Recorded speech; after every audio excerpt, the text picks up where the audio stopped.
Onlar da can denilerek insanlarla eşit yaşam hakkı görülen köpekler yüzünden çocuklar yaralanıyor, sakatlanıyor, ölüyor, trafik kazaları yaşanıyor. Bilinçsiz beslemeler sonucu köpek sayısının artması ile köpek saldırıları rutine dönüştü. Duymaya alıştığımız günlük haberler haline geldi ve adeta kanıksadık. Köpek saldırıları ve yol açtıkları olaylar çoğaldığı için başıboş köpek sorunu gündemimizden düşmüyor.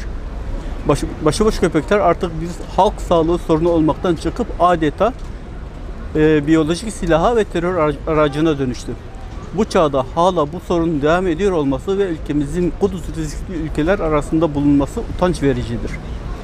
Başıboş köpeklerin kısırlaştırılarak alındıkları yere bırakılmasının çözüm olmadığını tecrübe ederek gördüğümüz halde hala bu tür önerilerin belli kesimler tarafından savunulması sorunun sürmesini istemekten başka bir şey değildir.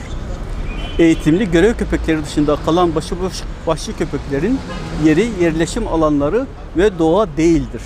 Çünkü köpekler doğal bir tür değildir. Yerleşim alanlarındaki varlıkları insanlar için tehdit olduğu kadar doğaya bırakılmaları da bir çevre felaketidir. Başıboş köpeklerin insan eliyle beslenmeleri yapay kaynak bolluğu sağlamakta ve doğada hiçbir işlevi bulunmayan köpeklerin diğer hayvanların alanlarını işgal etmesine ve o alanlardaki av hayvanlarının neslinin tükenmesine neden olmaktadır. Sokaklara salınarak ve beslenerek çoğaltılan köpeklerin insanlara verdiği zararın vebali en çok yöneticilerin boynundadır.